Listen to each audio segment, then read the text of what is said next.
Tremendous drama, you said it. What a story. I'm Neil Shapiro. Joining me now is Ron Kaplan, the sports and features editor at New Jersey Jewish News, one of the largest Jewish newspapers in America and the largest circulation weekly newspaper in New Jersey. Welcome. Pleasure to be here. You know, that's quite a story. I wonder, even today, that would still be a big story. I don't think so. Jews have become so assimilated into the culture that it's not quite the same drama that it had. In Koufax's generation, there was still a lot of importance of going to synagogue, doing what your parents wanted you to do, going to Hebrew school.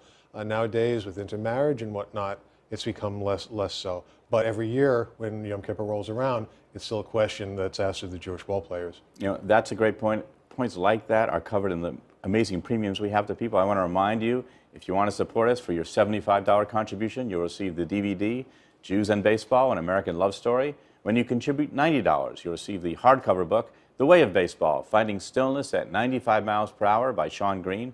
And finally, for your $250 contribution, you'll receive 2 DVDs, Jews and Baseball, An American Love Story, and Baseball, A New York Love Story, plus 2 books, The Baseball Talmud and The Way of Baseball by Sean Green. We'll talk more with Ron later in this intermission. Coming up next, All-Star player, Gold Glove and Silver Slugger Awards winner, Sean Green.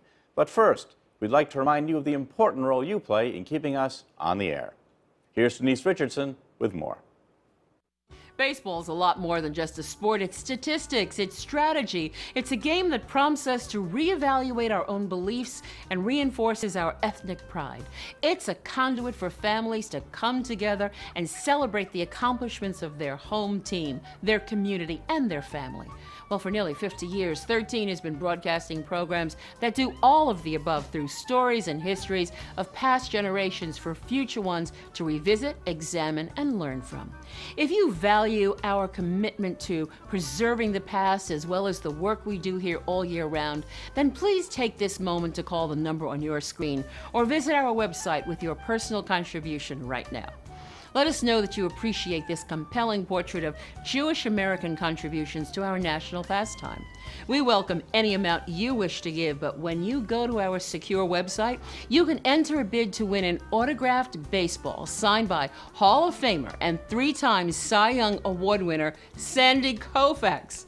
Just go to our website at 13.org and follow the links to enter your bid to own a piece of Major League Baseball history. And now, here's a look at some of the other ways we'll say thank you for your generous support today.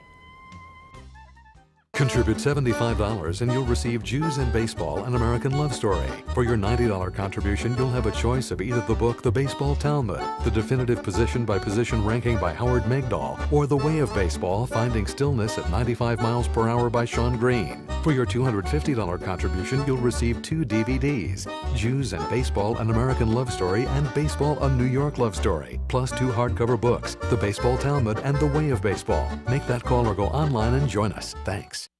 And I'm back with Ron Kaplan. Ron, Sandy Koufax, how great a pitcher could he have been if he didn't have to retire? Well, you have to remember that he retired when he was 30 years old. He had a slew of 5 fantastic seasons, 6 very good seasons, which propelled him into the Hall of Fame. You have to think, what would he have done if he had access to the modern medical technologies that they have these days? Perhaps he could have pitched another 5, 6, 7 years. Maybe not as well as he did in those dynamic years, but certainly he could have gone on for another few years and, you know, added to the record books, and he would have been the same great Jewish player regardless of the numbers, just for what he did in the '65 series by not playing.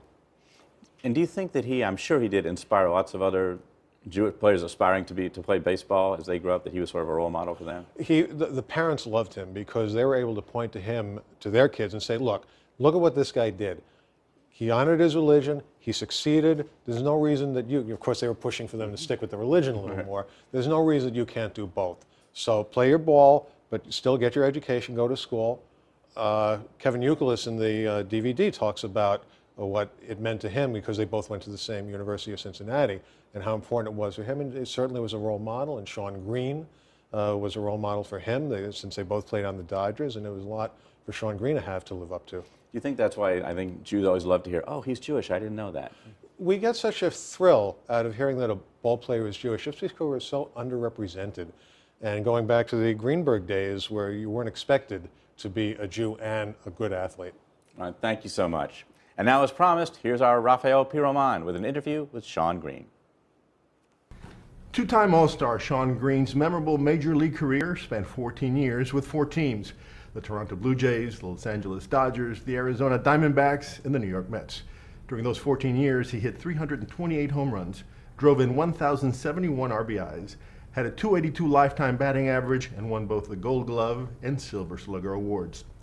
But aside from the impressive statistics, the records, and the accolades, Shawn is perhaps best remembered by many fans for simply being one of the nicest and most generous Major League players in recent decades. Shawn, it's great to talk to you. It's good to be here. Now, Shawn, your terrific new book is entitled The Way of Baseball: Finding Stillness at 95 miles per hour. How did you find stillness at 95 miles per hour?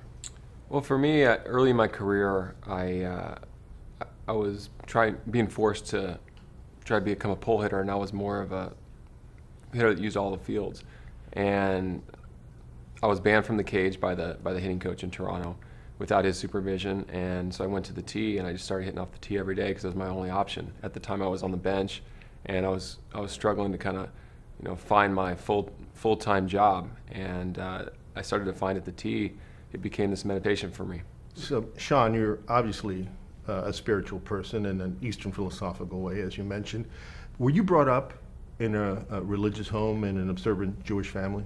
Not at all. Both my parents are Jewish, and I did observe the high holidays in the way that we did it. Our cousins lived in San Francisco. I was in San Jose till I was 12, and we would always go over to their house and go to shul with them. But no, I wasn't observant. I learned a lot more about my religion, my culture, my heritage when I was with the Blue Jays, and a good friend of mine, Dr. Kaplan, who's the team doctor for the Blue Jays, kind of took me under his wing. Well, like Sandy Koufax, you had to confront the dilemma of playing playoff games during Yom Kippur. In fact, he had to do it once. You had to do it. You had to confront it 3 times. Did the shadow of Sandy Koufax loom over you as you trying to decide what to do? Yeah, I mean, mine were fortunately at the end of the season, but they were in the playoff race. So it was, and with the Dodgers, the first 2 times were against the Giants, who were, that's a huge rivalry, and both times we were within a couple games of each other. So yeah, it was a tough decision. And what did you decide? In 2001, it was a couple weeks right after 9/11, obviously, and I sat out, and it was such an afterthought because there was much bigger things to worry about than whether or not I'm playing a baseball game.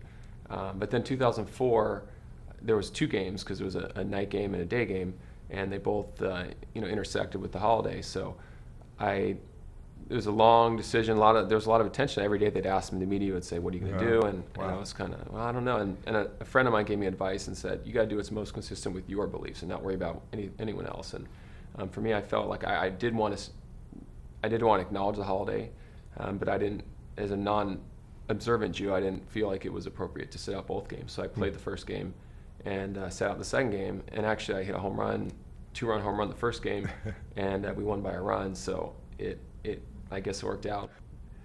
Thank you, Shawn. And we'll be back with Shawn Green during the next intermission. Contribute $75 and you'll receive Jews and Baseball, An American Love Story. For your $90 contribution, you'll have a choice of either the book, The Baseball Talmud, the definitive position-by-position ranking by Howard Megdal, or The Way of Baseball, Finding Stillness at 95 miles per hour by Shawn Green. For your $250 contribution, you'll receive 2 DVDs, Jews and Baseball, An American Love Story, and Baseball, A New York Love Story, plus 2 hardcover books, The Baseball Talmud and The Way of Baseball. Make that call or go online and join us. Thanks. And we're back. Ron, we were talking about modern baseball players. People might be surprised. There's still a number of Jews playing baseball even today. There are some great Jews playing baseball today. You have 3 All-Stars in Ian Kinsler of the Texas Rangers, Youkilis, as we mentioned, of the Boston Red Sox, and Ryan Braun of the Milwaukee Brewers. Jason Marquis, a pitcher for the Washington Nationals, was an All-Star himself, and we've got Ike Davis now in New York. Unfortunately, he's hurt at the moment, but there are a lot of good things expected of him.